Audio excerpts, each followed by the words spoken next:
من کلان میشوم، قهرمان میشوم.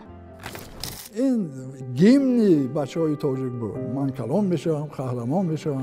چرا پاسبان میشود؟ Он сказал, у меня уже много книг. اون محیطی که ساختن انا همه بنیاد اتفاق نویسندگان تاجیکستان گردید. قشلاق طلایی داستان مشهور و دلپسند شاعر خلقی تاجیکستان استاد میرسعید میرشکر است که ورد زبان خوانندگان تاجیک گردیده است. تا مکتوب ننویسند به نشد کتاب آرام چاپ نمیشد. شاعر بودن انسان بودن است. بیبیم نامی بابایم رو به من گذاشتم. که آدم با استعداد در همه چی با استعداد است.